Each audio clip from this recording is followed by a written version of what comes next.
Hi guys, welcome to another episode of Life Lessons with Law. My name is Loretta, and as always, it's always such a pleasure to be here and to just hang out with you.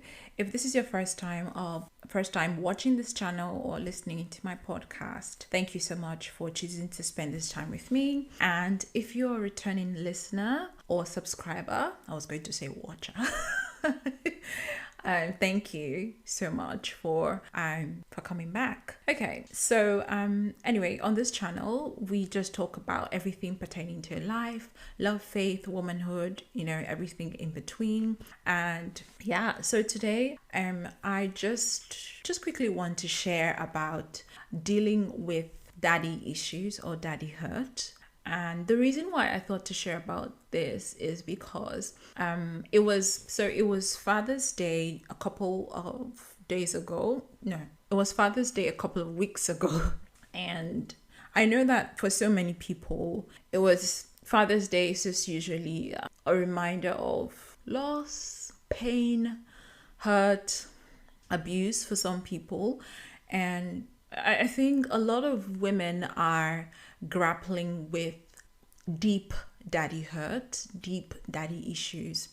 And we see that and in some of the decisions that we make, some of the actions that we take, and how we do romantic relationships. A lot of this hurt is reflected in that. So just basically what is when we say daddy issues or daddy hurt, what exactly are we talking about? So essentially, daddy hurt or daddy issues just refer to some of the behaviors that can be attributable to people who didn't really have a strong father or male presence in their lives.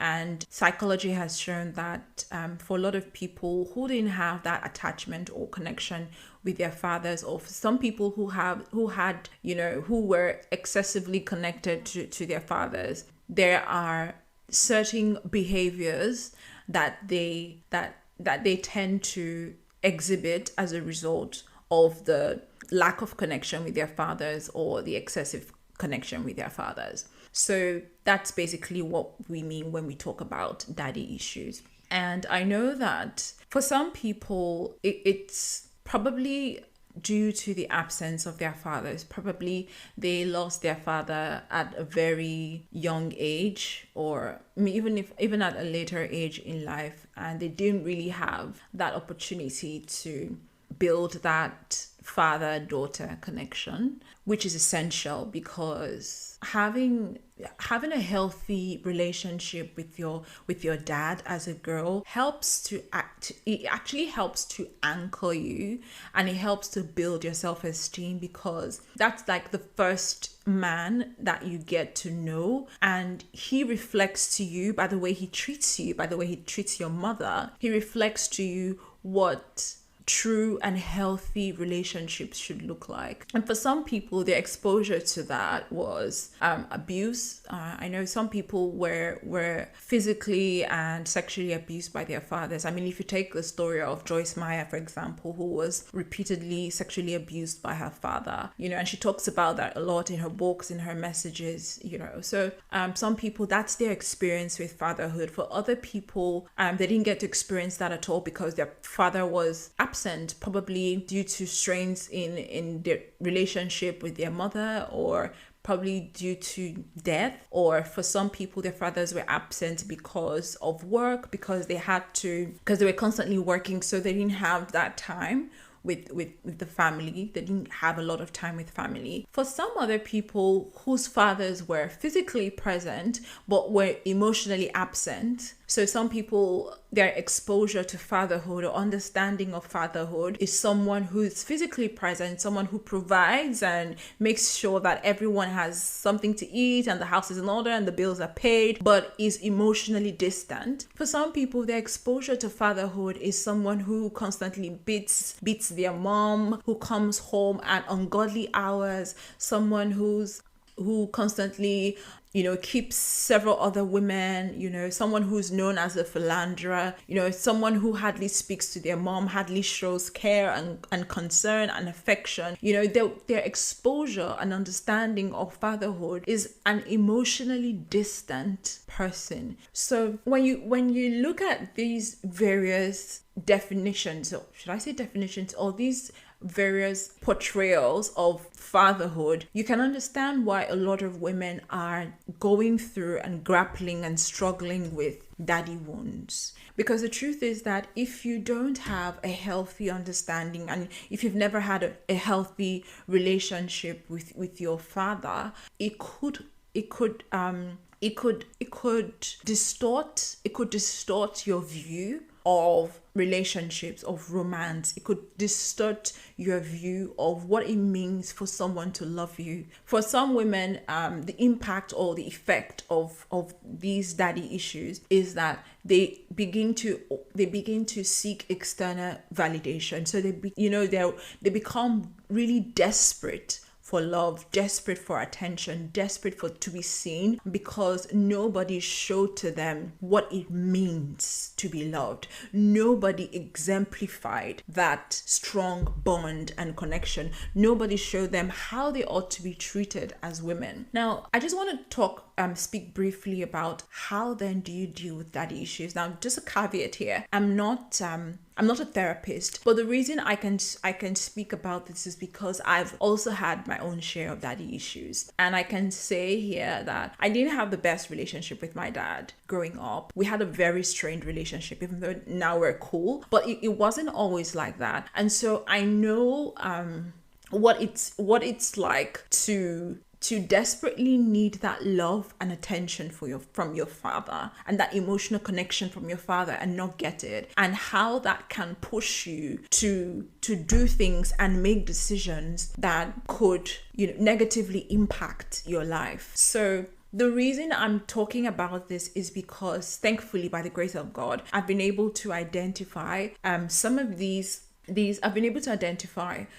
behaviors that were born as a result of my daddy issues. And God is helping me, to be honest. God is helping me to deal with those things one after the other. So how do you deal with daddy issues?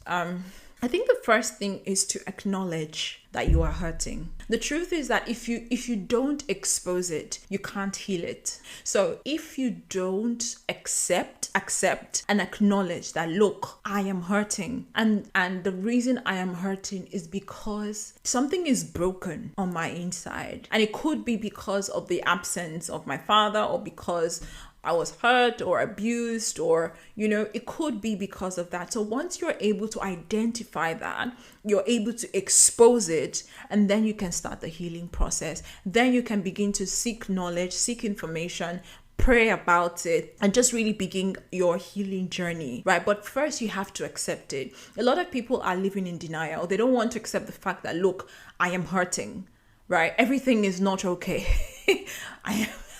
I am deeply hurting on the inside. But then again, if you don't admit it, then you delay your healing, and you really don't want to do that, because what that does is that you keep going the same mountain, you keep making the same mistakes, but until you deal with the problem at the core, you just keep making the same mistakes and just keep allowing that hurt to keep impacting your life. Get what I mean? The second thing is you need to understand that the problem did not start with you. And I'm going to sit on this for a moment, because I feel like a lot of people take the blame on themselves. So you feel like, oh, the reason your father was absent or was never there, it's, because of you. Maybe he didn't love you, or maybe he didn't care about you. Or the reason why he was emotionally distant and didn't connect with you enough, had something to do with you, or had something to do with him not loving you, or him not loving your family, or loving your mother, But you need to take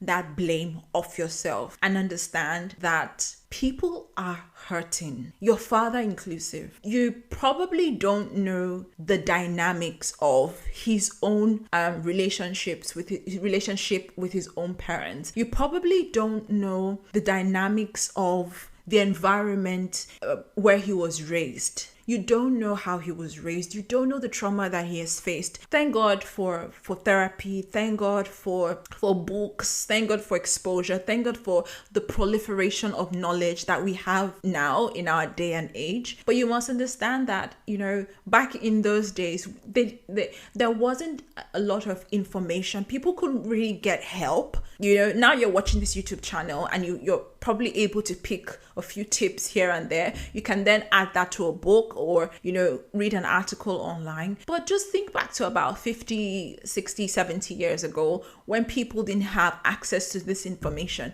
How could they have gotten help? A lot of people didn't even know that they were being traumatized, right? So you don't know the environment that this person, that your father was probably raised in. So once you understand that, what it does is that it helps you to see things, it gives you a clearer understanding, and it helps you to take the blame off you and look at it from a different perspective. Now you don't see it from the perspective of a victim. You see it as, this person was hurting, and this person did not know how to deal with their hurt. So the distance or the absence was just their way of dealing with their own trauma. Now, what that does is, again, it then gives you room to make a decision. Are you going to let that trauma dictate the outcomes of your life? Or are you going to heal from that trauma?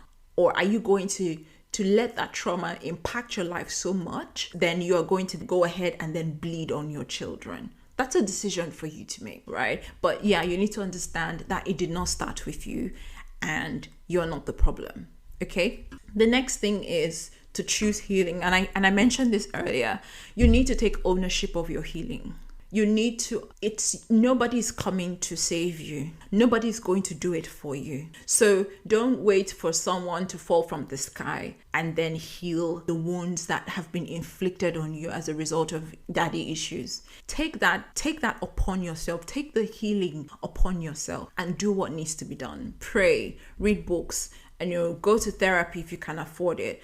But don't rely on somebody else doing that healing for you. Don't rely on somebody else taking ownership for you. It's your life. You have to take ownership for it. Look at it from this perspective. Think of it as, look, this is my opportunity to do better for my children, right? There's this quote that I love. It says, a man often finds his destiny in the same direction that he takes to avoid it. So essentially, if you don't heal, you would find that you are going back to that very thing that you resent, that very hurt that was inflicted on you. You're going to inflict it on somebody else. So that's why it's important for you to take your healing into your hands and do what needs to be done for you to be better. I'm not saying that healing means that, it's going to happen, at the snap of a finger. What I'm saying is that the earlier you're able to start that process, the easier it will be for you as time goes on. Yeah. Then the next thing is forgive. Now, I know that people say, I can forgive, but I will never, never, never, never forget. The truth is that forgiveness is for you, honestly. If you think that forgiveness is for the other person, you've got it all mixed up. Forgiveness is for you. Forgiveness is for your peace, is for your healing, is for your joy. Because the more you hold in that resentment and you harbor that hate and resentment in your heart, the more that bitterness swallows you up. And you don't want that to happen to you, do you? So forgive. Like I said previously, you don't understand the trauma that this person was raised in. So just see it as you showing understanding and you saying, look, I don't know what happened to you, and I'm sorry that it happened to you, and I feel bad that you decided to bleed on me rather than heal, but I'm going to take this into my hands, and instead of bleeding on my children and making them pay for something that they had nothing to do with, I choose to forgive, and I choose to let go, and I choose to take ownership of this healing and do what I need to do, right? So forgive. It doesn't mean that you will forget instantly. It doesn't mean that, you wake up one day and then, all those feelings and all those feelings of resentment will just disappear into thin air. No, it doesn't work like that. Forgiveness is a decision that you have to like make, like every single time that thought creeps up in your heart, you have to decide to forgive. Like, it's like a muscle. You keep exercising it. So it's not like you say, oh yes, I forgive, and then boom, it's all gone. No. Sometimes those thoughts will come into your heart, and then you feel that feeling of, you feel that bitterness, or those bitter feelings swelling up on your inside. But then you have to then make another conscious decision to say, look, I choose to let this go. I'm not going to let this stop me from being the person that God created me to be. I'm not going to let this impact my life negatively. I won't let it. I'm taking ownership. I'm choosing to forgive. Look, no matter how long it's going to take me, I choose to forgive, right? And then finally is the other way that you can deal with daddy issues is to seek help. Now, by seeking help, this could be in therapy. If you need to speak to a therapist, I recommend therapy. But I know that not everyone can afford it. So maybe you need to speak to somebody that you trust, trusted friend. Because the truth is, sometimes you just need someone to listen, right? And a lot of times when you pour out your heart to somebody that you trust, and pour out your heart about the hurt that you're feeling, or the daddy hurt that you're going through, the daddy issues that you're dealing with, that other person can also sound back what you're saying, right? And then you get to hear yourself as well. So it kind of like bounces back to you, and you're able to hear yourself. And you're also able to, the person is also able to help you dissect some of those things. And then you're able to reflect on some of the things, some of the feelings that you're having. And then you can then take a decision on what to do about those feelings, right? And another thing is just talking to someone helps to just take things off your chest and helps to take that burden off you, right? So please seek help. If you need to see a therapist, by all means, please go ahead, do that, see a therapist, get that off your chest, and take your healing into your hands. And I'm sure God will help you. God will see you through. Okay. So that was it. Just to recap, dealing with daddy issues, acknowledge that you're hurting, because if you don't expose it, you can't heal it. And then understand that the hurt did not start with you. The trauma did not start with you. So please feel free to take that blame off you, right? And the third is choose healing. Take ownership of your healing and do what needs to be done so that you can move ahead with your life. And fourth is to forgive, because forgiveness is for you. And fifth is please seek help. Talk to a professional or talk to a trusted friend, but please seek help. And another thing I wanted to mention, which I think is supremely important, is to pray. Feel free to talk to God and just pour out your heart to God, because the thing is, just as the Bible says, that He heals the brokenhearted and He binds up their wounds. God is a healer, and He doesn't just heal physically. He doesn't just heal physical wounds. He heals emotional wounds. Like, it might take a bit of time. You might not feel like you might not just feel it like disappear, but trust God. God is still in the business of healing. God is still in the business of helping people overcome wounds, emotional wounds that have been inflicted on them. So please feel free to pray to God and talk to God about it. Okay, so that was what I just quickly wanted to share. I hope you found this useful. And if you know anyone who you think might benefit from this, please do well to share this video with them. And again, if you haven't subscribed to this channel, please subscribe. Thank you so much for watching, and I'll see you again in the next episode.